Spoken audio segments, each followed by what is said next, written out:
Black revolutionaries, distillery owners, Italian fashion retailers, and Motown Grammy winners all share their best stories never before told in any other media outlets on Detroit is Different. Visit DetroitisDifferent.com or download the Detroit is Different app on Apple's App Store or Google's Play Store. Let's see. Welcome back to the Detroit is Different podcast studios. And today, as we keep it rolling with all of the information, not just in the footprint of what's happening in Detroit, Detroit also has two cities inside of it. One is definitely near and dear to the hearts of everyone, and that's Highland Park. When we think Highland Park, I got a Highland Parker in full effect. Definitely from the activism, from the engagement, also from farming, and so much more. Angela Lugo-Thomas, how are you today? I'm doing pretty good. How about you? Everything's cool. Everything's cool. So with that being said, Detroit Stories is how we start this whole thing. Mm-hmm. Get in here. How did you and your people make their way Detroit side? Well, that's a little bit of an interesting story. So I'll start with how I got here. Mm-hmm. So I was born in Bayamon, Puerto Rico. So Mm-hmm. I'm Puerto Rican. When I was about almost 7 years old, my mother at the time said we were going to visit my grandmother in Detroit. And my grandmother had moved here from New York in 69. Mm-hmm. And so we had visited Detroit, a few years prior for our first time. First time I was on the plane. And so our trip here, when we visited her, was exciting. She was working for the city, so we got to do all the good stuff and, got to see things that probably most Detroiters don't get to experience. So we remember it, as little kids, as the best time ever. So when she told us that we were going to visit my grandmother in Detroit, Mm-hmm. we didn't question it. We were like, yeah, we get on the airplane, we're going to visit Abuela. Mm-hmm. Well, what we didn't know at the time was that we weren't just coming to visit, we were coming to move here. So in 1979, we got on the plane thinking we were coming to visit my grandmother and ended up staying here and living here. So that's how I ended up in Detroit. People always ask me, because most Puerto Ricans don't typically come to Detroit to move to. So they always ask, well, how did you end up in Detroit? Well, that's how we ended up. My grandmother just happened to live here. Okay, Boriqua culture. And, definitely that is not strong here in this footprint. I would say Chicano and then on the west side of the state, a lot of Dominicanos, but like as far as Puerto Ricans, Cubans, that feel and flair is more like you would expect, like New York, Boston, Philadelphia, the East Coast. Chicago. Florida. Chicago has too. Very strong Puerto Rican community. And then we moved to the northwest side of Detroit. So we grew up at Sorrento and 6 Miles. So you can best believe there weren't many Puerto Ricans or Spanish speakers over there. So when we moved here, I didn't speak any English. So I had to learn how to speak English. And that was a difficult journey in itself. But, it takes time. And, I still said many things wrong even after, was learning English for a couple of years. But we lived in a community that, we didn't really, mesh with. We didn't really, connect with. And it wasn't until really the mid-90s that I even learned that there were actually Puerto Ricans in Southwest Detroit, but they blended in with everybody else. Yeah, it's some, but it's not a lot because, when we think of Southwest Detroit, we think of Mexican culture and that strong connection of, as in Detroit is Different interviews. It's not just Mexican culture. It's particular parts of Mexico because even Mexican culture is fragmented differently. Like, here's the classic one. Like, when people say, like, oh, the Detroit Mexican food is a Mexican food. It is, but it's from a specific region where a lot of the Detroiters are based from. I see. Okay. So it's like, it's not like what you... Like in LA, because you go to LA and then people are like, a taco is a taco is different, but it's like, no, it's still... It's its own, it's similar to like Italy, when they say like red sauce or white sauce, like what part of Italy you from? Like, Mexico is very similar. Like you learn more about the culture as you meet more Chicanos. You know what I'm saying? In Puerto Rico, very similar, though it's a different story in its relationship with America. Very true. With that, do you remember Puerto Rico as a child? Well, so then another interesting phase. So I moved here in 79 and 10 years goes by before I go home. So you can imagine, I leave there as a 6-year-old, come back 16 years old. I didn't really have a connection with my family. And as suddenly as we left Puerto Rico, we were set back. So my brother and I have an older brother. I have several brothers now, but my older brother at the time, we were like two peas in a pod. So we did everything together, including getting in trouble. So, so my mother had it, she was like, I'm done with y'all.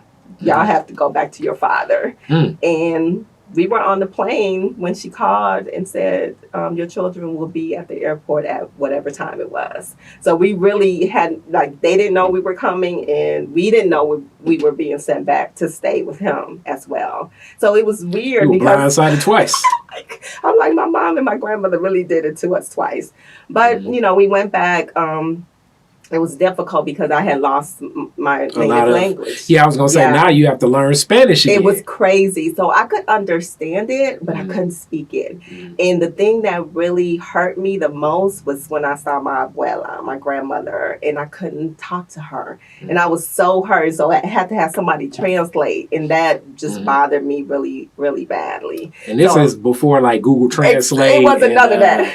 You know what I'm saying? It wasn't Duolingo. None of that. You had to learn on the fly, and even English as a second language was not. I had one of those. You had Spanish as a second language. You had to go through English as a second language, and as soon as you learn English, now you go back to Spanish as a second language. So I had a little dictionary, and so I just started to really I did it on my own. But then I went to CAS, so I started taking Spanish classes in high school, and people kind of was like, that's weird because you're Puerto Rican, but I'm like, sometimes that's what you have to do.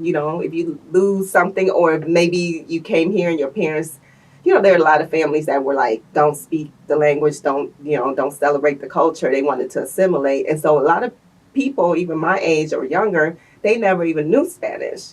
So I felt like it was important for me to communicate with my family and be able to be comfortable when I go to Puerto Rico. So I took it upon myself to take those classes. And then also just even in the art too, Afro-Latina. So that's a different, because the Black experience in, the Caribbean, Spanish in Southern America is is very prevalent. But in American media, and even with what we see from I can't believe that I'm forgetting the name of that TV station. Univision. Yes. You're never going to see what you see when you actually go to Puerto Rico, Colombia, Panama, Mexico. It's a lot of Black people there. I know. And, it's so funny that you say that, because moving here to Detroit as a young kid, when I came to visit, let me go back. When I came to visit Detroit, my mom would tell me years later, that I was just going up to people and talking to them in Spanish, not knowing, the difference and stuff. And they would be looking at me like, what are you talking about? Well, they would look at me like, who's this little Black girl talking Spanish, right? So when we finally moved here, and I was in school and all that, that was probably one of the things that bothered me the most, because being here in Detroit, it was like, you can't deny I'm Black, you know what I'm saying? But people would be like, oh, you're not Black, because you're Puerto Rican and you speak Spanish. And I'm like, no, I'm Black. I know I'm Black. I don't know where else this color and these features come from. But they would say that, and I would get like, dang, I'm not Black enough. And then now, of course, I go back to PR, and guess what? I'm not Puerto Rican enough. Yeah. You know what I'm saying? So it's like this battle within me, this internal conflict. I got it one foot here and one foot there. But I always, in my heart, I always knew who I was. So it never really, got to me to the point where, some people had issues with, identification and all that. I never did that. I call myself Detroit Boriqua to this day, because that's who I feel I am. I am Puerto Rican born, but I was raised in Detroit, so. And I live in Highland Park now, so that's a whole nother. Yeah, it's layers. So with it, you move back to Puerto Rico. How long do you stay in Puerto Rico? Only the summer now. Oh, okay. Again. So you just begged, begged and begged and begged and begged and begged, so and it was friends, like, please, or was Dad like? My friends still crack up to this day because I was sent there to stay. My mother and my grandmother, they were done with us. Y'all was tripping. Yeah, we was tripping. So they were like, you so think you grown? You gonna live a grown life. Yes. So that whole summer, now mind you, in my mind, I was only going for the summer. I already knew. I was like, I'm just going for the summer. But they were like, oh no, you're staying. So I was like, okay. So that whole summer, my grandmother would call me and she would be like, oh, what high school are you going to? And I would be Cass Tech. And she was like, they have a Cass Tech in Puerto Rico? And I was like, no, I'm going to Cass Tech in Detroit. And she was like, how are you going to do that? Well, I snuck back. I'm always one that I don't give up easily. So they didn't know, but I got my grandfather who lived in New York to buy me a ticket from Puerto Rico to New York. They didn't know that I even did that. So I stayed with him for like 2 or 3 weeks in New York. And then I got that. My boyfriend at the time bought me a ticket from New York to Detroit. Good old boyfriends. And look, and then boyfriends. He picked me up from the airport. And this is like a teenage. This is in the 80s. As Slick Rick would say, teenage love. Yes, it was 1988. What was it? Did he hound you in, or did he fly you in? Did you get flued out of it? I had to take a plane. Yeah. Oh wow! What was a boyfriend doing back then? Plane tickets. You know what? I mean, I could say that he came from a really good family and he was a musician, so maybe that's how he got his finances. So he basically saved up a couple tuition, I mean a couple allowances and he came whatever. From a pretty well-known family in Detroit, so I would say that that's probably how he got in. And I'm sure I think he was working at the time because, you know, a lot of us in high school, we worked. This newfangled generation that don't really get a job until they're like 20-something. Yeah, but they're not flying their girlfriends in. Yes. Well, I mean, you know, I was determined. I was like, I got to get back home. So I figured out a way. And so literally he picked me up from the airport. We're driving in. I'm like, okay, how do I do this? I get out and I'm calling and I'm like, I'm here. So this whole time, your brother doesn't... Nobody tells. Nobody in Puerto Rico shares this information with your mom or your grandma? Why not? I'm wondering, like, what did you... Because they figured I'm there to stay. What they need to check up on me. Think about it. So... Okay. I mean, you know, it's a different time. Nowadays, you would see something on you know, social media or something. But at that time, no one knew that I was coming back. And so I called and I'm like, I'm here. And my grandmother says, here where? And I said, here in Detroit. And she was like, oh. I said, can I come to the house? Oh, it was a long pause. Yeah, I got there. I got my bag. She opened the door and she led me back to the back porch until my mother got off work. She didn't even want to talk to me. She was pissed. She was pissed. My mother was not as angry. She was surprised, but she wasn't as angry about me coming back. My grandmother was probably angry because she figured, like, how did you do this? How did you figure out how to come back? But I did because I wanted to graduate from Cass Tech. That was my goal. I know if it ever was a Cass Tech story. That's a Cass Tech story for you. Right. Damn, you earned your stripes as a technician. I was like, I'm going to be a Cass Tech graduate, and I was determined. But yeah, so yeah, that's how I ended up back here. Okay, so I'm guessing at that point your mom's just like, all right, you here, forget it. Pretty much. She came home. She was happy. She, you know, got me, and you know, we had our battles. I mean, I would assume so. Yeah, between her and my grandmother, yeah, we had a rough time, you know, but, once I became an adult, it kind of like fizzled out. Okay. But yeah. Looking back at that, did you give them some headaches? Do you look back at your time as a kid? Look. You was a headache giver. Look, I can tell this story now, because I don't even think I ever told my grandmother. I can tell this story now. But my grandmother worked for the city for 20 years, so her Mayor Young were very good friends. And I, as a unlicensed driver, took her city car down 6 Mile with my friend in it. And I might have been 13 or 14. So yeah, kids. that was like a little kids taste. Yeah, so we did that. Okay. Okay. And did your brother end up coming back? Eventually, he came back later, but yeah, he came back about maybe a year later. I think he stayed. He stayed not necessarily in Puerto Rico, but he stayed with my grandfather in New York. Okay. Did you have dual citizenship? No, so that's another thing that a lot of people get kind of mixed up. Puerto Rico, because I know it's technically a part, yes, colony of the United States, but it is. We are U.S. citizens, so we don't have to have. You don't need the okay. So technically, the travel and everything. Yeah, it's just like honored. Going to another state. Okay, but we're not a state.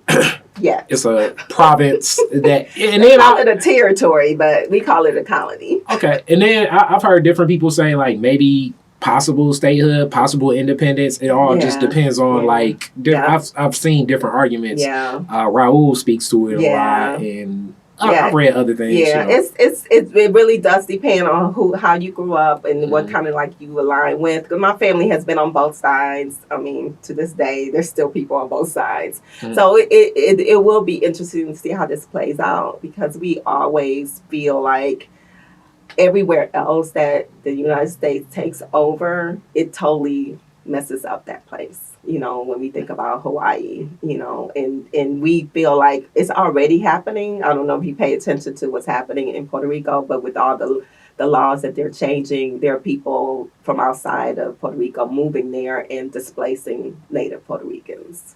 Yeah, so it's happening already, even before we're an official state. Yeah. I mean, I guess, Hawaii would be definitely one of the places that, as everybody's saying, it's like $12 eggs there. But everything in Hawaii costs so much more because you have to ship so much in, quote unquote. And then it goes through the American, what is it? What am I talking about? My mind just went blank. It goes through the American process of how shipping and importing and exporting happens.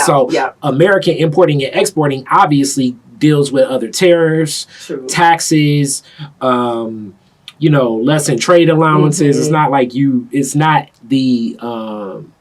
like the freedom of other Caribbean islands and spaces and places of the same size. You still have the strenuous, like, Hawaii's doing everything that Detroit's doing with this international border for things coming in and out. And that just, it makes it more difficult for different goods that are not grown native to the land to get there. And Puerto Rico is in the same boat.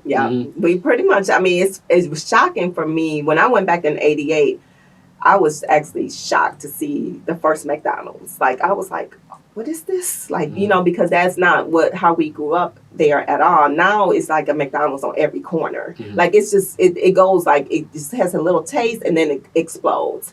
To the point where now it's difficult to find like Puerto Rican food. And I'm like, what? It's like it's a KFC at every corner. It's crazy. And Puerto Ricans have also, again, it's that mind change.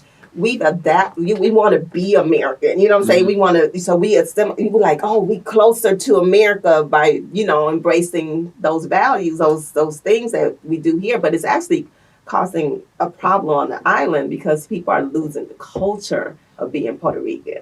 Yeah, and that's the part that hurts my soul when I go back and I see that this is not how we should be here on the island. Which opens up other discussion points just on like the caste system and the class system and colorism. Like a lot of these questions when we think of the Caribbean and in South America, they're very prevalent. Like so we look at a place like Haiti. And the Dominican Republic. The Dominican definitely. But like I was gonna say just even within Haiti, when you look at the leadership, and a lot of the leadership will usually be light skin, like what would be, and that's kind of throughout. Definitely in the Dominican, when we look at Mexico, when we look at Colombia, when we look at Panama, when we look at Venezuela, even so many countries, Peru, Brazil is, I don't know if most people know this, but outside of Africa, it's more,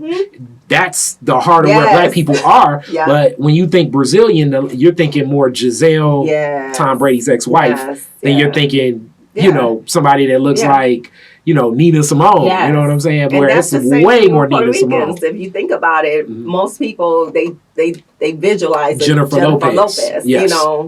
And look, I'm not saying that that's not the case, but the problem is that there's all colors there. There's all, like, I remember when the Michigan State basketball team played there, and I went there, because they were going. So, and they were shocked because they were like, we ain't never seen, we never knew that they were dark skinned Afro-Latina. Yeah, Puerto Ricans, and they would, of course, they were loving it because they would have the wavy hair. Sometimes they would have the nice little shapes, and they were like, oh, well, we like it here.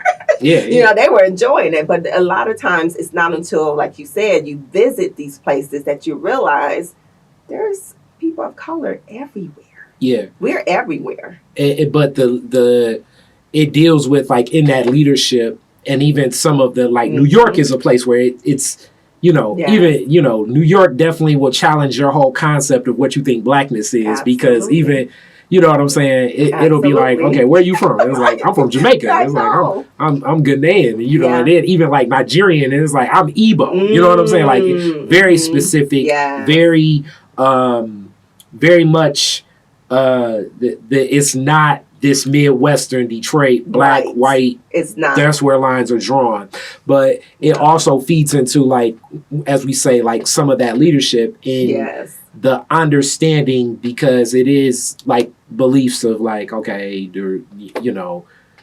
Dominicans feel ways about Puerto Ricans, and Puerto Ricans feel this way about Cubans, and like, because all of this it makes no sense.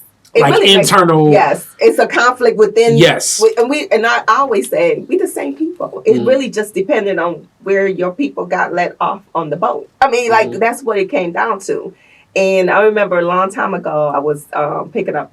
Back in the day, we used to have to pick up photos and go through the little thing and look for your name and get the little.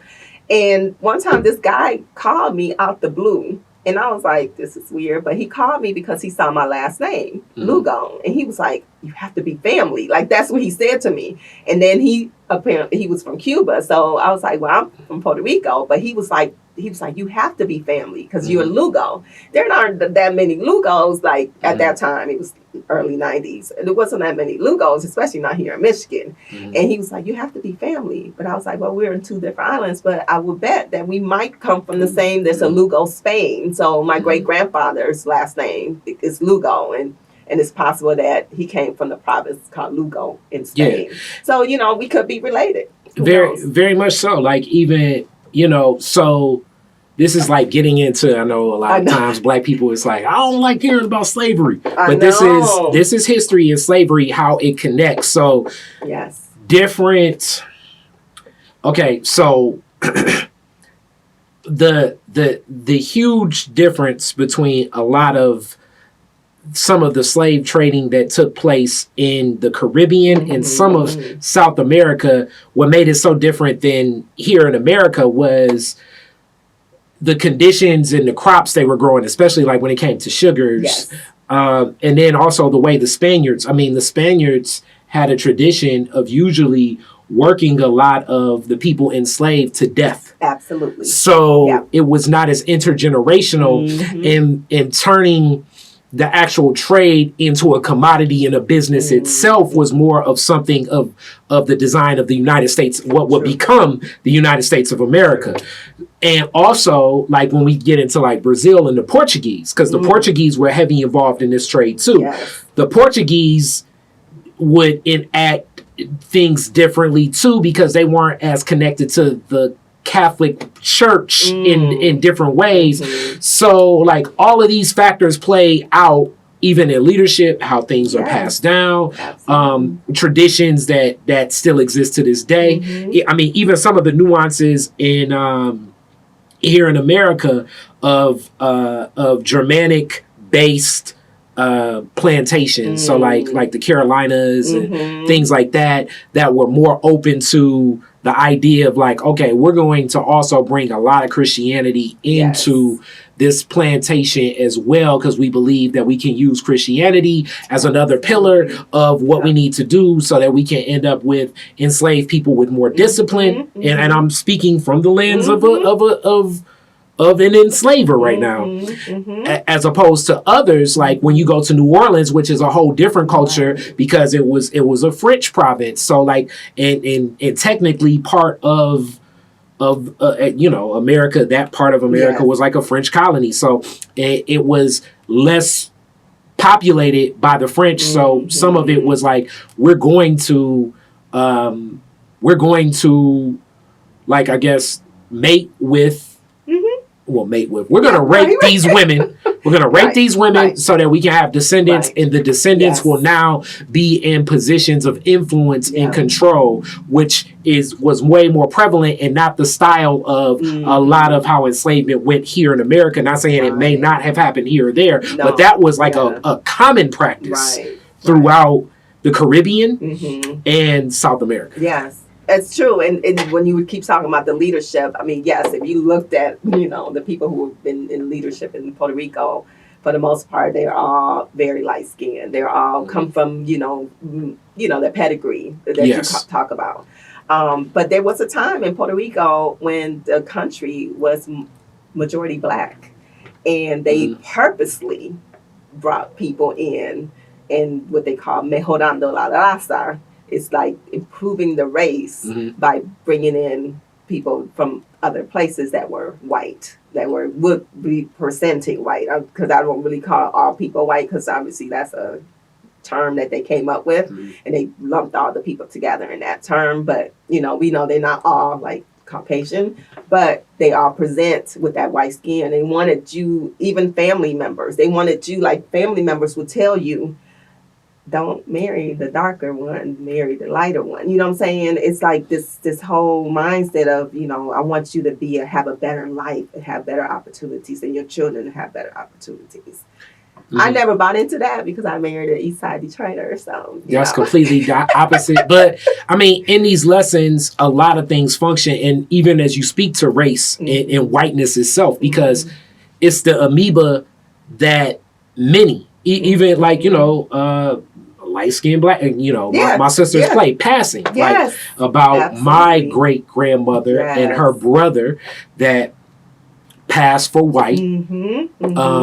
So my great-grandmother did not choose to pass for white, but her brother did. So she wrote a play about it passing. Yes, I saw it. I went to see it. Myla Reynolds delivered a hell of a role in it. But this was one of those things to assimilate. Hence, a lot of even European cultures, when we think of Italian, Polish, Irish, Scottish, like lose, as you say, like let's lose our ethnicity, Jewish, to assimilate to whiteness for the safety of us. And I think it happens even in Arab culture, and now a lot of Indian culture, Asian culture. Like, let's assimilate more to whiteness as we get into America and leave our culture behind, which further draws that gap with blackness, because as being black, you don't have the option of assimilating. You know what I'm saying? Like you can't choose. Like I tell people all the time, because when they would say, "Oh, you're not black," I'm like, if you put me in a lineup, believe me, they're not gonna say, "Oh, she's Puerto Rican." Okay, they're gonna say she's black, right? So that's why I always say, Puerto Rican, and a lot of people get this incorrect, and there's gonna always be debates and conversation, but to be Puerto Rican is not a race. We're not a race, okay? So we're a nationality. So you're born there, you get a birth certificate that says you're Puerto Rican born. That's a Puerto Rican. We're a mixture of different races and ethnicities and backgrounds. I mean, but they always try to make it seem like Puerto Rican is actually a race of people, and it's not. Yeah, and in America, like, as even race being defined, hence the importance of race deals directly with enslavement.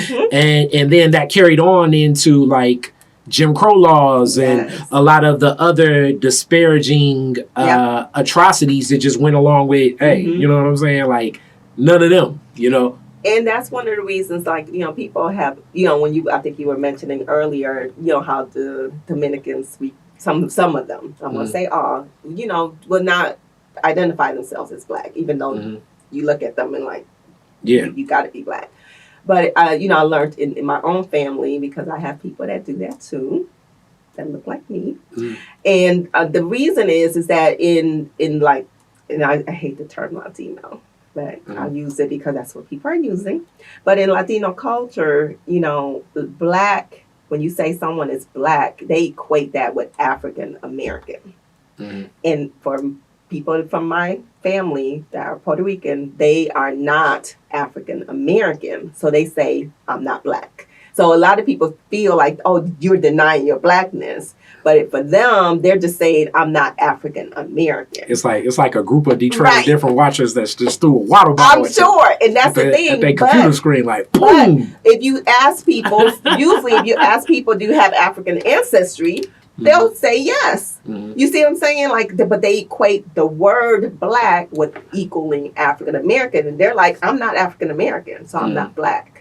And I'm like, wow. So we have this debate with my family members sometimes too, because even in Puerto Rico, there was a census. I believe it was 2010 census. Yeah. Majority of people checked white. Yeah. And I was like, what? But it's the same and conditioning. And it was people in my family. Yeah, I was going to say it's the conditioning, because when we think of the message of what Blackness is, it's like, oh, hell no. I'm not going to associate with that. So it's like, if I have the option, I'm picking white. Absolutely. So it's I think it's along that lens, and people that know. Yeah. But it still is one of those cultural things. Yeah. But it also gives more of a platform of your understanding and engagement on so many levels when I think of the work you do in activism and understanding so much of how outside influence, inceptions, ideas, systems basically can start influencing the actions and behaviors of people that don't even realize, you're now impacted from something that happened back in 1500 something. Yes. That's impacting how you define who you are right now. And how you think. Exactly. Yes. And how you make decisions, what decisions you think you're supposed to make. Yeah. You're feeling like, oh, that's a little too whatever my culture is. So let me not do that today. Let me wear this. Let me wear some Dockers and this and this polo shirt. You know what I'm saying? Because God forbid I walk in here with something that is representative of my culture, because I don't feel my culture will be accepted. Exactly. And I always that's a battle, because I feel like I tell people all the time, and it's a journey. I'm still on the journey of accepting who you are 100% and not apologizing for it. Not trying to hide it either. People, would just say, well, you don't have to be so out there sometimes. Boriquas, I don't know if you have been to a parade or to any festivities, but we go overboard, with the dancing, the singing, just the celebration of our culture. We can go overboard. My husband, when he went to visit Puerto Rico, he was like, I have never been anywhere where so many people have on a shirt say Puerto Rico.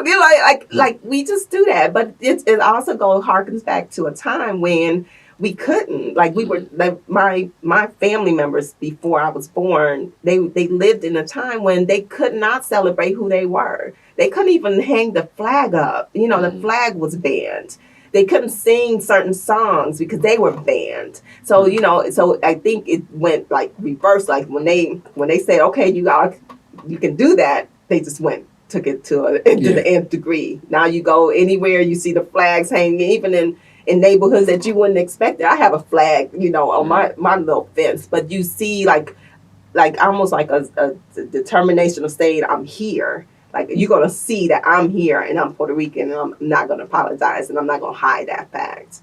And I like that, because I love going places, even seeing the little card thing that hangs off the mirror and, bumper stickers when I'm riding around. And I'm like, oh, that's a Boriqua, that's a Puerto Rican. Okay. So it's exciting, to see, even in our small community here in Detroit, that, people are still very proud of who they are and where they come from. Cool. So with that, in Detroit, you finished CAS. What's your journey after CAS? I went to Michigan State. Okay, you went to State. Yeah. Okay. Yeah, I went to Michigan State, and I probably shouldn't have gone to Michigan State. I always tell this story because I hate the winter. I hate being in Michigan, and I always thought in my mind when I was in high school, I was like, I'm going somewhere warm for college. But I ended up Michigan State, and I finished there, and at that point, when I went back to Puerto Rico after the 10 years, I started going back more frequently. I just was like, I got to keep the connection going with my family, with my, with my island. So I was going back kind of like yearly then. And I still took Spanish classes in college. I kept, doing that. And so I got better, and I always, I don't feel like I'm 100%, but, people say, oh, you talk fine, but, when you're not 100%. But I do get by. I can talk, to pretty much anybody now, and I can understand it way better than I did initially. So, yeah. Okay. So within these journeys now, just in life, where you at? You're out of college, you're traveling back and forth annually, or do you stay planted in Detroit? I stay in Detroit, as much as you don't like the cold. So you go from Lansing to back to Detroit. Like, I don't like the cold, but I stay in Detroit. Here. And it's mainly because, I always laugh because I'm like, if it wasn't for the person I ended up marrying, I probably wouldn't be here right now. But, we love. Love is strong. Love is strong. Like, why didn't I take you with me? What? Love will keep you in a snowstorm. Ooh. And matter of fact, I got into a little accident coming back on doing a blizzard trying to visit him when I went to Michigan State trying to visit him in Detroit. That's how crazy love is, because you would drive in a blizzard to come home. Yeah, that East Lansing, that 96 East Lansing journey is for people that don't know, the drive down 96, I always think it's like you're gonna see some deer if it's late enough. Yeah, it's like certain portions where it's like, boy, you wouldn't want to get your car stuck out there. And that's that would happen. But anyway, we ended up staying here. I moved in with him, and then we, a few years. We had dated for 7 years before we got married, and then we got married. And the year that we got married, which was 2000.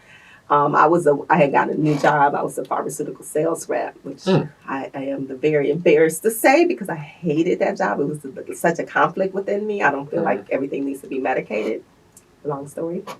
I won't go in there, but I ended up leaving that job. But I was in pharmaceutical sales. I was in training in Philadelphia for 3 months. And we were getting married in June. Wow, you go to like where it's nothing but Puerto Ricans. It's like, wow. I was loving you felt like you were in Puerto Rico. It's like, what is going on here? So while I was gone, this is some rice and beans. The 3 months I was gone. Was I gone 3 months or 3 weeks? I can't remember. I just know I was gone for a while.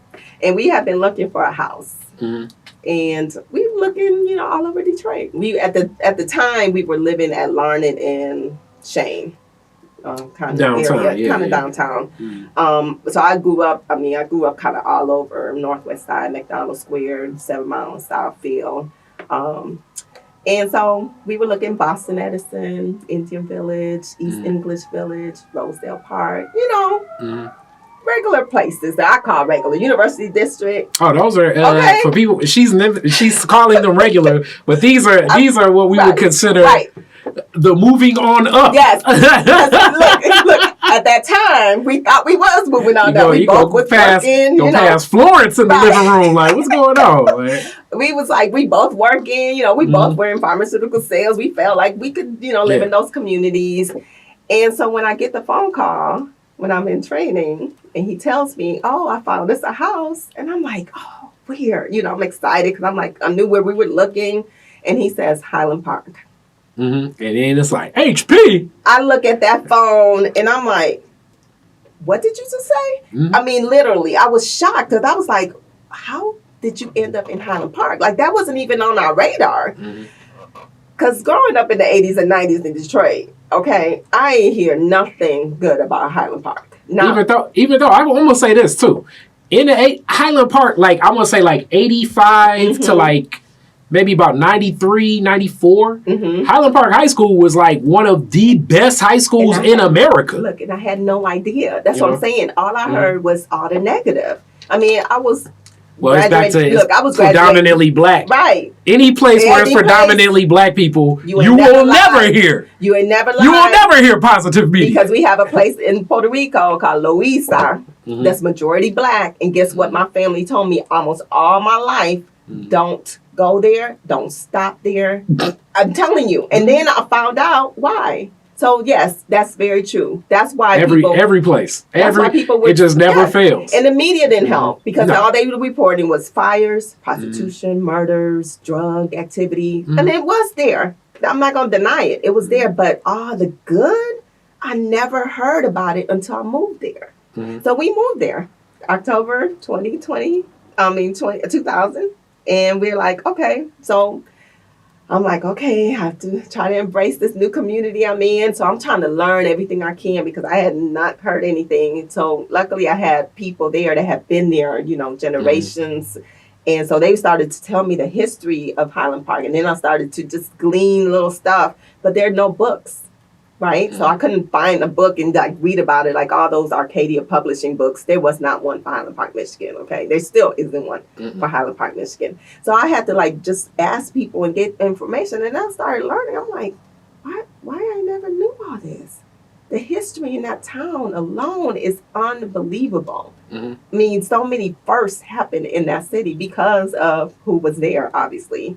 But it was just a beautiful, vibrant community. And they tell me that there was a time when they didn't have to leave the city limits for anything. I never experienced that. Moving there in 2000 until now, it has gotten worse. Yeah. So I never experienced that. But I guess I just kept holding out, hope that one day I will see the city actually come back to just a semblance of what they all remember it being. And so that's why we've stayed. It's now, 2023, and we're still there. And we've had 3 girls, and they've all grown up in Highland Park. That's deep. And the housing stock in Highland Park, it's a mix. It's a good housing stock. I think even the home I'm in, caring for older homes takes a different amount of income to work some of the fixes, keeping things up to par, but the structure, especially of some of the pillars, some of the design, some of the architecture, you just won't find anywhere. To the point where it's homes in Highland Park that have been burnt 4 times over, but they still are standing because they were structurally that sound.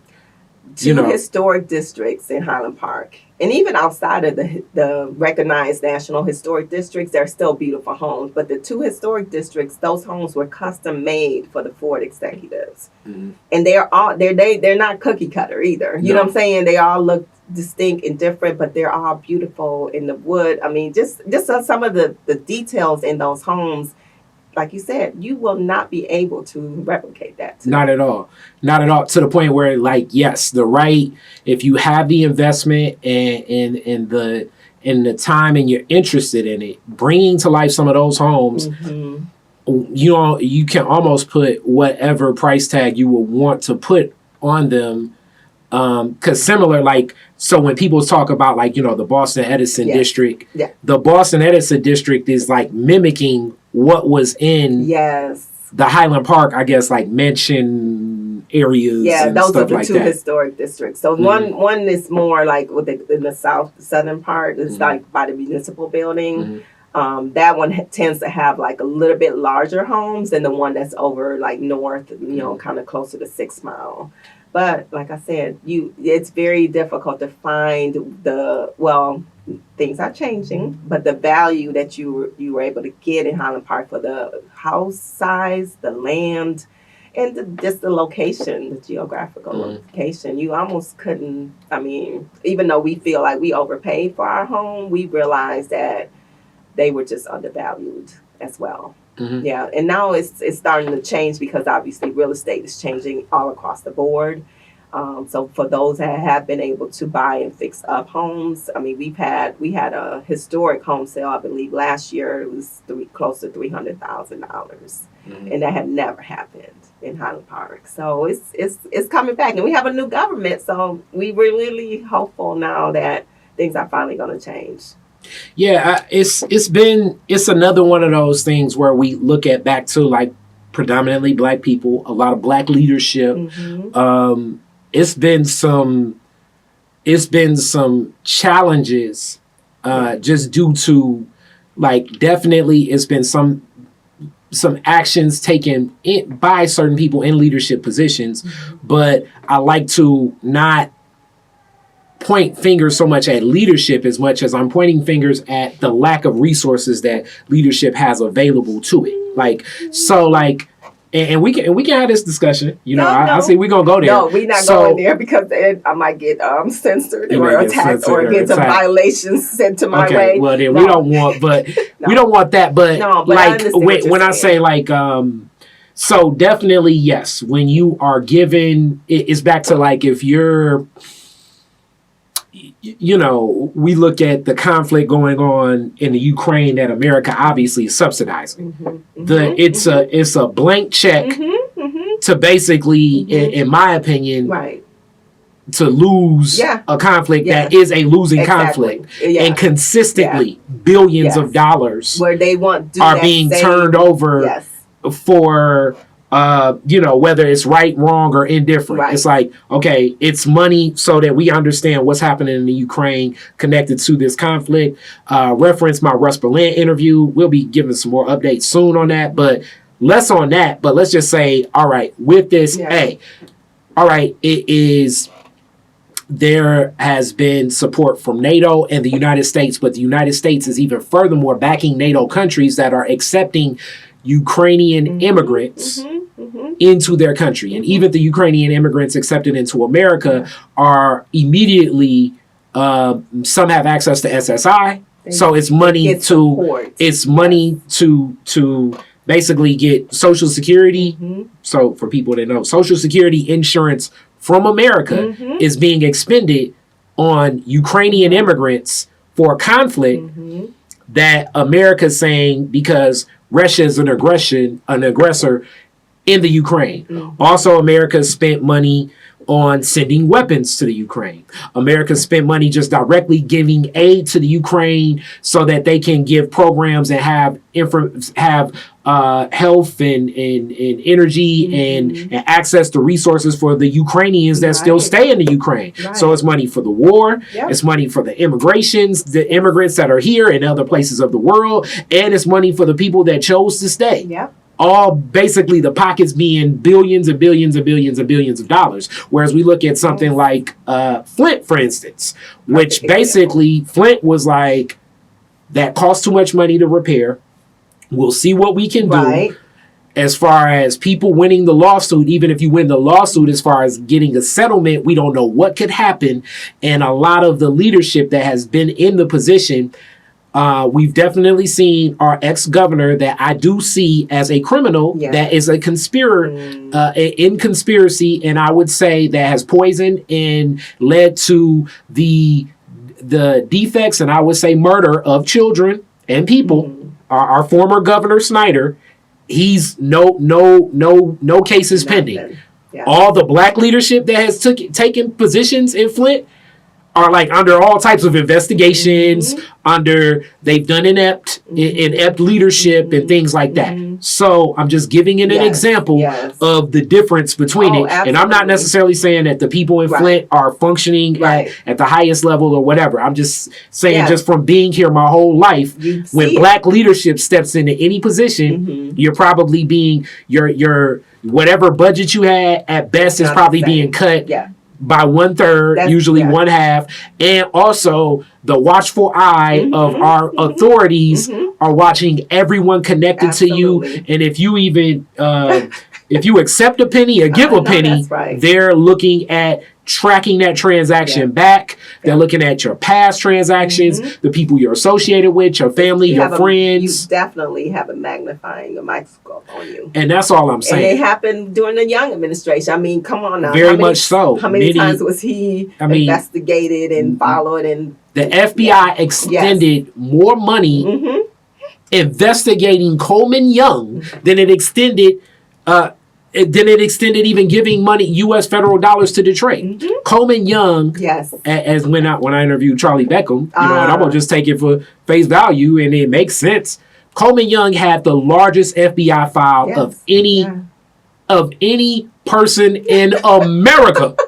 Now that's insane. Yeah. So that means that they're extending in if anybody knows FBI agents, an FBI agent usually is paid even on the low end, let's say quantifiable, let's say like maybe 120, 150,000. And then we get into like these sergeants, maybe 200,000. Then they have expense accounts and stuff where you're following Charlie Becker, Gloria Ponders, probably like your grandma, anybody that had a phone conversation with them, people that want to come in. So like you're extending the resources of millions of dollars to basically determine what was going on. Mayor Kilpatrick, another example. Millions of dollars were spent on pursuing Mayor Kilpatrick, where you could have easily just said, all right, let's maybe have like 5 people on this municipal task force, and until we find things, and this is my problem with the FBI, because they establish a target and then they just keep drilling down. So hence you're guilty before anything. It's like, find something on this person. And we're just going to keep giving you resources to find something on this person instead of giving resources to a city that you know needs it. And with Highland Park, one of the toughest things, the water department, the lighting department, the water and lights. The police department, the fire department, it was so many things. The school system, like it's so many things over time that just continue to be stripped into the point where emergency management made quote unquote sense, which it made no sense, but it starts becoming the logical option. And Highland Park has the record for being the only city in Michigan that was under emergency financial management for the longest time. Almost 9 years. And we never bounced back. You know, so you would think you brought in an emergency financial manager, it's supposed to help the community that you put them in, and they strip all your power. But we didn't get any help. No, it got worse. Because in all of these examples are just, you know, like I'm very keen, like when people talk about it, it's like, boy, Kari, you can't say nothing bad about black people around Kari. It's not that. It's just that I want to look at the full scope, especially in the lens of this nation and what this nation has done to black people and still currently does internationally. I know the resources available, but the resources aren't getting to us for a reason. They won't send That's by design. And that's what we're hoping to change, hopefully. Now, I will say this. They were, for many years, about 15 years, I would often hear outside of our community that they would not give Highland Park the resources they needed because they mismanaged them in the past.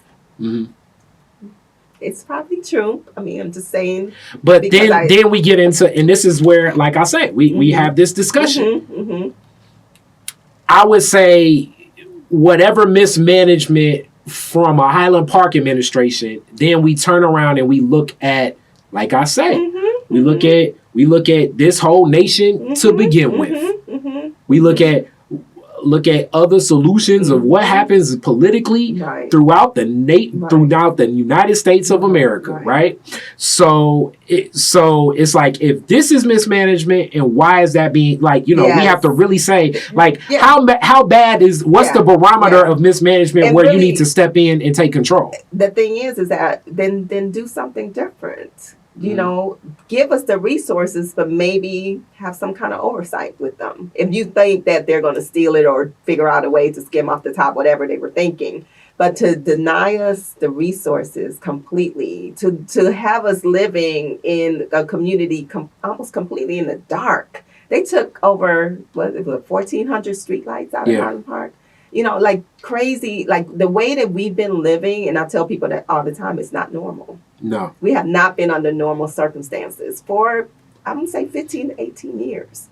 And it's not fair because that has had such a bad impact on not just us, like them that just moved there, but people who have been there for so long, the elders, and the children who are growing up there. I mean, I remember even my daughters who were just born there, we would go literally maybe a few miles outside of the city, and they would think that we were in another state just because of how clean it was, how they had parks.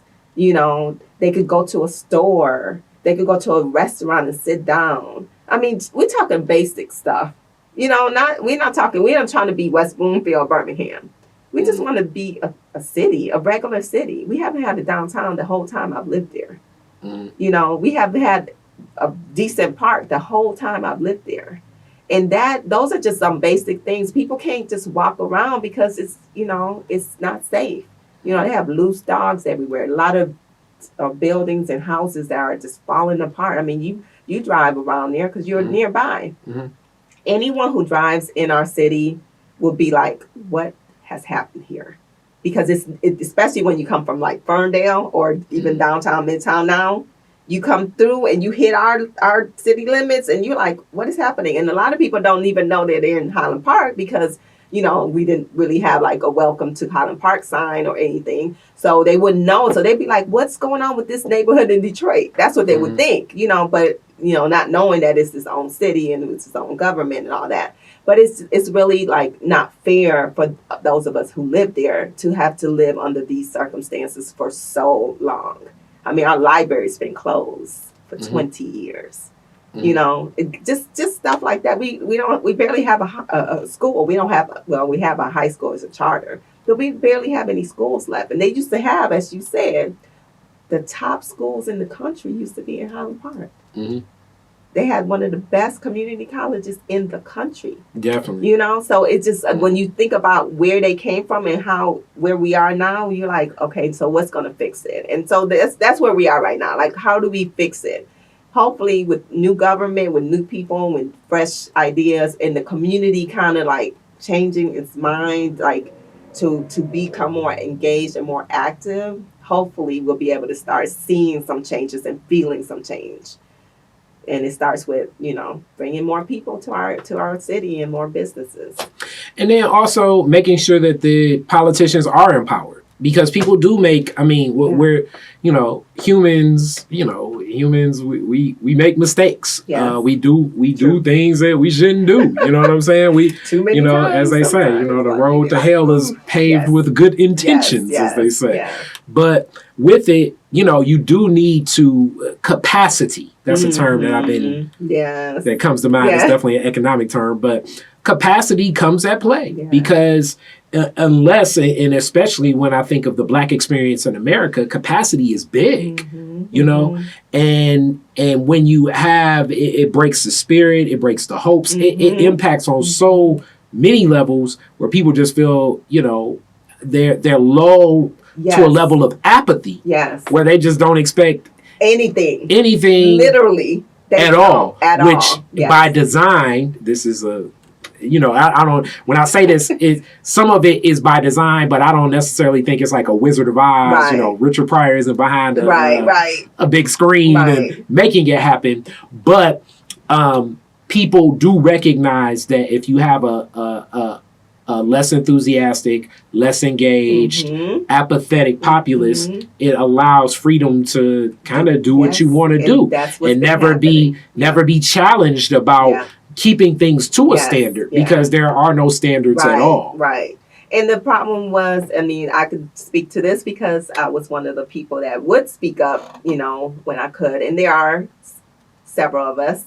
But we would get targeted. We would get, and, you know, retaliation was like their MO. As soon as you said something, you get retaliated against. Either they give you an ordinance violation or they spread a rumor about you. And, you know, we're a small town, 2.9 square miles. So, you know, it starts to go like around. And to the point where even when you were trying to do good things, it would get turned negatively because of who you were and what you were saying about them. And so that has to change. That whole mentality has to change in our community of hearing something and believing it right away without even finding out, is that true? You know, is that actually what that person is doing or saying or, you know, anything like that? Because I was attacked several times just for speaking the truth. For wanting to do, and I'm not trying to be funny, all I wanted to do was put a sign up on the park. And you would have, the things that were said about me just because I wanted to honor a 12-year-old girl who got shot in Highland Park delivering newspapers in 1974. And there was no sign on the park that was named after her. And they would say things like, I'm going to bring liability to the city because I talked about what happened. It was a public case. It got national attention. You know, yes, there were people in Highland Park that didn't know about it. Hell, I didn't know about it. But that didn't mean that it shouldn't be discussed that we shouldn't put up a sign. And it was just a banner, like one of those plastic banners that people use for political campaigns. I just wanted to acknowledge it was like, I think the 35th year anniversary of her death. So when I learned the story, I said, we got to put up a sign. And the attorney actually, at the time, the former city attorney said I was bringing liability to the city. Mm-hmm. And they said I was doing some other things that I won't mention. But, like they just tried to disparage my name, basically. And I've been having this discussion more often on and off air, but we have to, I would, even myself included, we have to be willing to accept, not necessarily for you, but like critique and be challenged. Like being challenged does not necessarily mean that a person is an adversary or it's negative. Like being challenged could lead to better understandings. Like, and I actually love challenges. I'm a debater. I love to just talk about things because I think that's how you come to an understanding, even if we don't agree. You come to an understanding. But what they were doing was like more like purposeful, like more like, oh, we don't want you to be light or anything. Well, when it becomes a personal attack, that's different than whatever we're talking about. And furthermore, and this is where, like I say, I've been having this discussion a whole lot more. Myself and Youssef in the state of Black Detroit talked about it a little bit, but we have to welcome a challenge as that. As what it is. We can't, I don't think we need to welcome all challenges as it's a personal attack. And especially if we're in positions of influence or leadership, as I've been saying to people, not only in a leadership position, will I be challenged? I want to be challenged because if I'm really in a leadership position, I need other people to challenge me so I can respond and honor the leadership position outside of just what's right here. True. That's how I can have collective, we can have collective victories where it's like, oh yeah, because I was wrong. I was going to do it like this. Yeah. But then they said, all right, well, if we're going to do something over here in this neighborhood because of everything, and because, we still, we have a lot of other pending cases. What we're thinking is maybe we can do honoring many citizens that passed away at a young age like this. And then you're like, okay, I understand, Mr. City Attorney, as opposed to it becoming like a tit for tat and a back and forth because that personal attack takes on a different tonality where now you're not even, both parties kind of don't even want to even hear out what the other is saying, even if the other has something valuable to say. Right. It is imperative of any of you all, I'm speaking to myself too, if you're in a leadership position, expect to be challenged. Oh yeah. Welcome challenges. I don't mind challenge. And if you don't want to be challenged, don't be in a leadership position. Sit in the background and be the person challenging. You know what I'm saying? Like it should come with the duty with what you're doing of the job. Absolutely. It shouldn't be one of those things where it's like, oh, well, this person says Gretchen Whitmer should do more for Detroit and Highland Park. You obviously don't support Democrat. No, I'm saying I'm going to say that no matter what. Yeah. Because there's more to be done. I'm not supposed to say that. I'm supposed to be in a room with the governor and shake hands and take a selfie and leave it at that. No, if I'm in the room with the mayor, the governor, the city council person, I'm going to have to add something. And then because it's not just a photo op, right? No. I mean, I feel the same way. I get in trouble for that too because I'm like, oh no, this is the opportunity to say something because they right there. You may not get this chance again. So this is the time that you challenge, that you, like you said, challenge them and you say, well, what are you doing? And I do in spaces, all the time in meetings or whatever, I always bring up Highland Park. I was born, I was raised in Detroit. I was born in Puerto Rico, but Highland Park is my home now. So I have to bring it into the space. So people always be like, why are you always talking about Highland Park? That's because we need y'all to think about Highland Park when you are granting all these, they have a lot of resources that are available in Detroit, right? Almost always they exclude Highland Park and Hamtramck. And I'm like, we're inside of the city of Detroit. We're not islands amongst ourselves. So we should be included when you're doing all these grants and stuff. Include us. It doesn't take nothing but just to add our name to whatever the application is. So a lot of places now are starting to do that. But I've seen it. Right? Because people the advocacy you have is to speaking up. Yeah. And let me say this also. Do it respectfully. You know what I'm saying? Don't walk up and smack smack the vice president in the face. You know what I'm saying? Don't be like, hey, Garland. Hey, listen to like don't do that. Right. But it's a respectful way of doing it where I believe in my mind, as more people do that, it only helps. It only helps the everybody. Whole process, because the whole system. We're all here together. I mean, I don't know any Highland Parker who just stays in Highland Park. I mean, most of us always go to Detroit for something. You know what I'm saying? And there's a lot of Detroiters who pass through Highland Park or even have family there, right? So I'm like, it's not like, you know, some of my closest friends are from Highland Park. Right. So I'm just saying, like, really, it's like we're all in this together, and what affects us affects y'all. You know what I'm saying? So we do have to work together, and that's one of the things that I'm hoping that the new government changes, the relationships that they have outside of the city. They have to improve them. They have to create them. Because if they don't do that, we're going to be the same, you know, just off to ourselves. And I'm like, you have to have those relationships with the county, with the surrounding neighborhoods. We never really had that with the last administration. It was always, no, we don't want to be with them. And I'm like, but we are with them. And with this, I mean, when I think about like, you know, some of the. So, like, when I think of, like, old school Highland Park politics, I obviously, you know, think of the Blackwell family. I think of Martha Scott, and so many others. But I think of that form of leadership, even, like, that Coleman Young era, Irma Henderson. Like, that form of Black leadership has, in my opinion, from me having conversations with them, because of their understanding of racism and how things function, because of racism, their apprehension and trust of all people seems to be at like the highest of levels. So, like, and for an example, my rest in peace, Uncle Ed. So my Uncle Ed that would have been 100 last year, so like 101 this year, January 6th. That was my guy. You know, one of the most kind people ever, but it would be so weird because he would see me speak about race and challenge it on so many levels, and he just, you know, sometimes smile.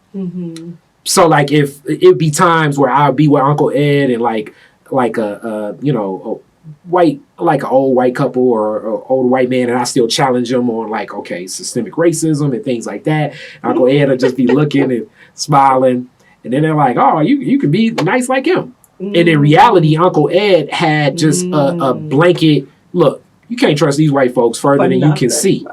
And really, a lot of these Black folks, because they're trying to line up with white folks, even more so. You know, he'd be like, what was his adage?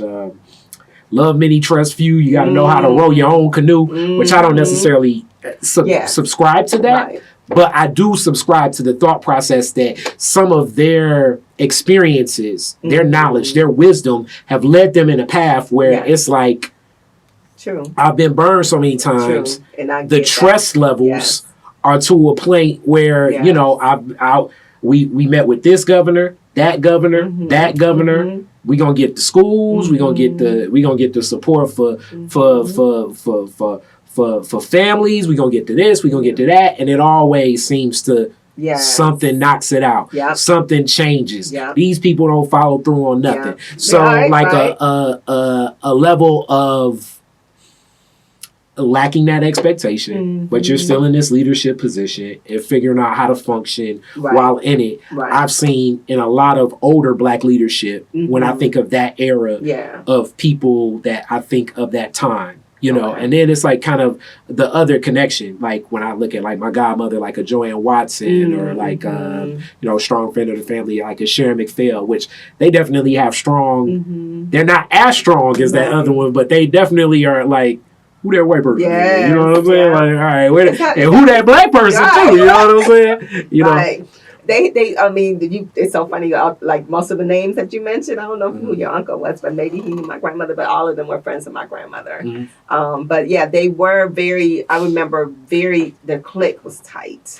I mean, that circle. Yeah, in Detroit, and a lot of people will say that as like outside Detroiters, this is very. And hence, that's kind of why Detroit is different exists, because it's a very cultured, layered town, but it's very cliquish. Yes.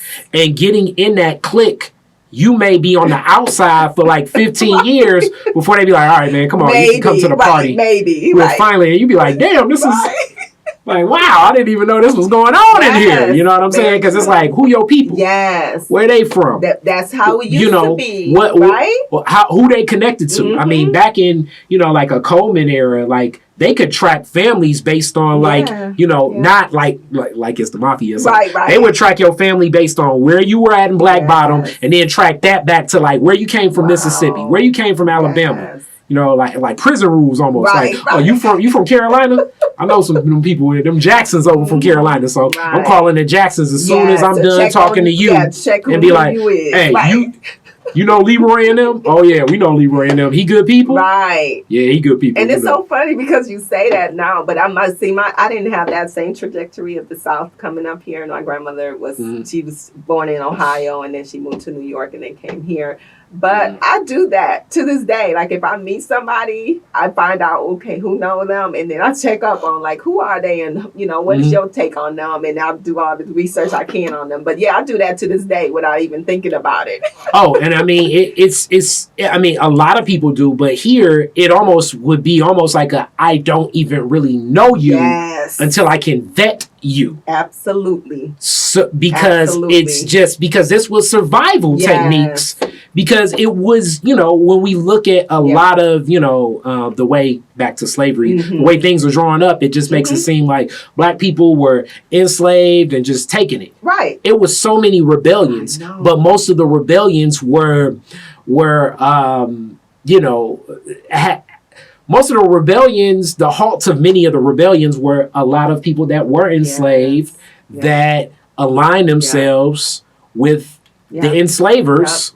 Against our people, unfortunately, just due to back to their consciousness and their conditioning at the time is like, hey, I gotta, I gotta worry about me and my family. Right, it's survival. It's you live and die. And you do have to be careful. Even to this day, you still have to be careful, right? We still have to be careful who we let into our lives, you know, because you don't know like where their angle, what's their agenda. So you still kind of do that vetting process even to this day, So this is cool because people are gonna get a whole lot more from you. It's gonna be something connecting where Angela and Detroit is different. It's gonna connect. People gonna see that soon. Yes. But as we close out, a whole family there for lifetime marriage, 3 children. What was the experience like throughout? I know you mentioned your daughters, but just in the household itself, what was it like growing, raising a family there in Highland Park, through all of the some of the city headaches you would get, but overstanding that. Right. What was the experience like? It's bittersweet because, we could have moved anywhere we wanted to, but we kind of purposely stayed in the city. I kind of wish to this day that we would have stayed. Since we were going to stay here, we would have stayed in Detroit. I just think we would have been a little bit more, I don't know how to call it, but I still get that, oh, you're not a real Highland Parker. 20, this was 19 years I had been there, and I was told I was not a real Highland Parker. And I was like, wow. So when am I a real Highland Parker? Like how much time does it take? And so, I just wonder, like, I still feel like an outsider in the city I live in the city that we do a lot of things in now. We're doing, projects in Highland Park. We're starting a development project of our own. And so I feel like, at what point will I be accepted in this community?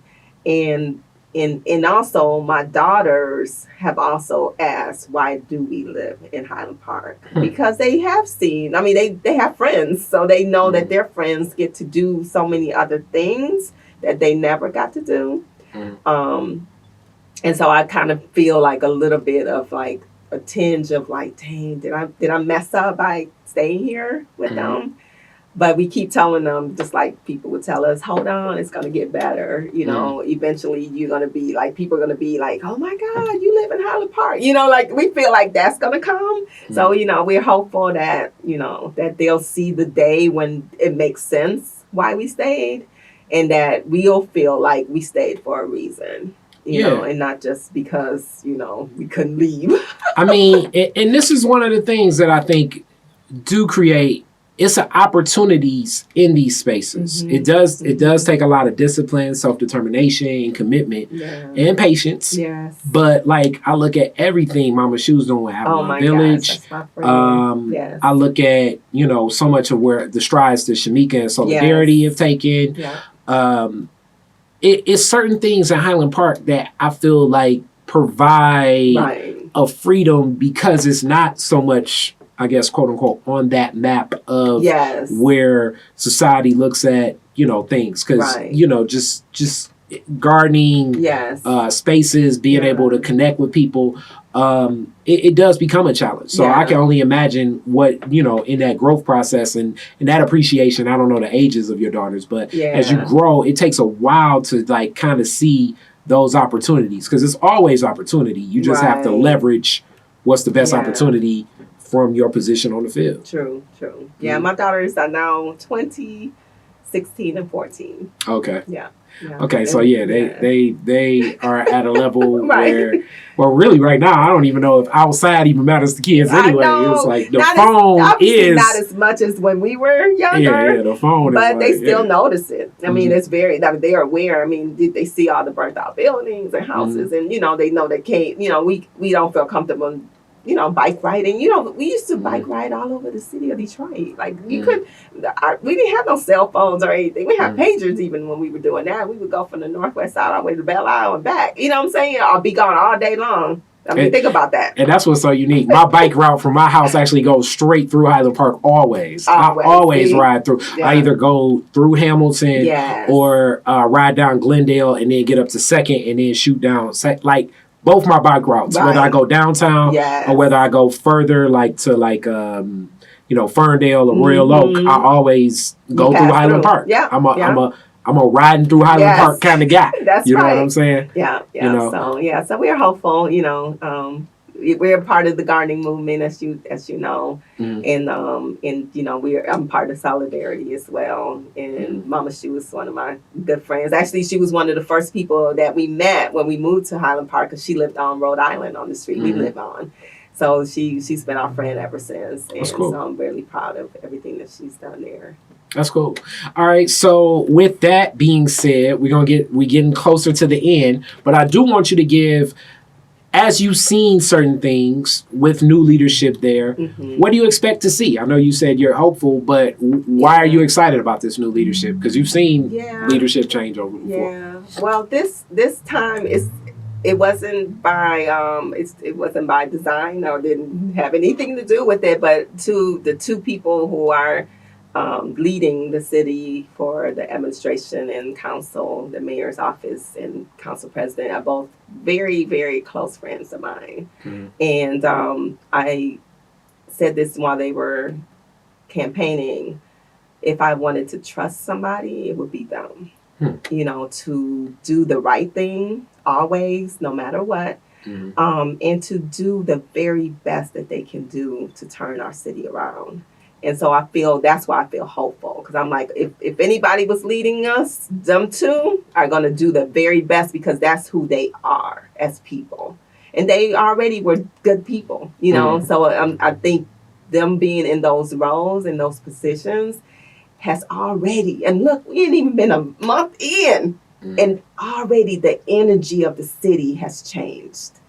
And I'm telling you, and I mean, they're my friends, but I told both of them when they were campaigning and when we found out that they were both elected, I'm going to be their biggest critic because that's who I am. Back to the challenger.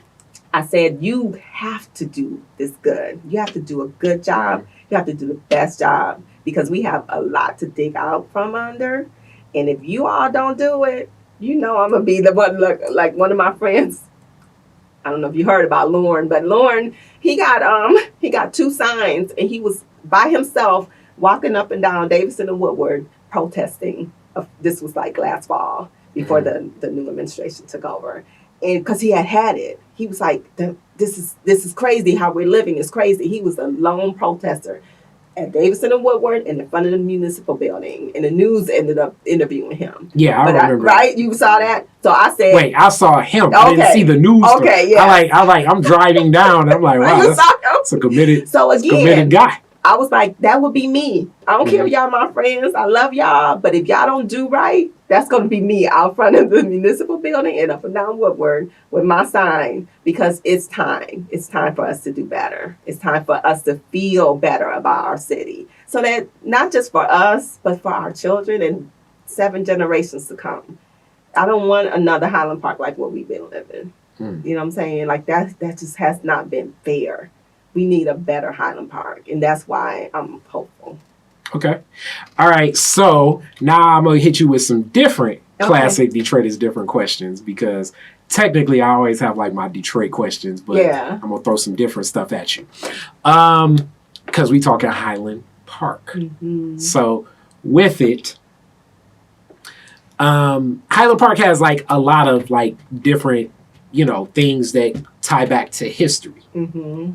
The library being one of the coolest ones. Yeah. Let's tell a story about we'll close on the Highland Park Library, because it's very specific. When we talk about architecture, it was a specific gift given to the city and everything. But talk a little bit about the library and one of the things that I would love to see open again in my lifetime. When I tell you there's certain topics that always get a lot of attention, the McGregor Library is top always. That place, and now mind you, I only experienced it for 1 year before it closed. But when I tell you everyone in Highland Park remembers that library because of everything that they did there. I mean, you would think that it was a school. It might as well have been a school. That's how important it is to people. But the architecture, like you said, and just they had a little theater inside, and there was a museum in the basement. Just the way that it was designed, and all of the bookshelves of wood. I mean, the doors. I mean, they're ornate. They're covered up right now, but probably because they don't want people, to steal them. But just the way that it was made, just like the homes, you cannot find that anywhere else now. Like no one would be able to build something like that now. The library has to reopen. It has to maintain the library because that's what the deed restrictions have in it. But it has been an unutilized space in our community for over 20 years now. And it's time for it to open so that it can be used, even if it's like a library and something else, that's fine. Because obviously we know that libraries take money to run. We have to do something to be able to sustain it. It's going to take a lot of money to fix it, because it's been vacant, and, there's mold, asbestos, lead. Unfortunately, this water infiltration now, they just talked about that recently at a meeting. And so it's going to take a lot of money to fix it. But I truly believe that there is enough people now that are going to do everything they can to try to bring the resources necessary to bring that library back. Thank you so much. Thank you so much. Gracias. Detroit is Different is where you get information, artistry, history, music, and even comedy. Detroit is Different, a home for the culture of Detroit. Visit online at DetroitisDifferent.com today.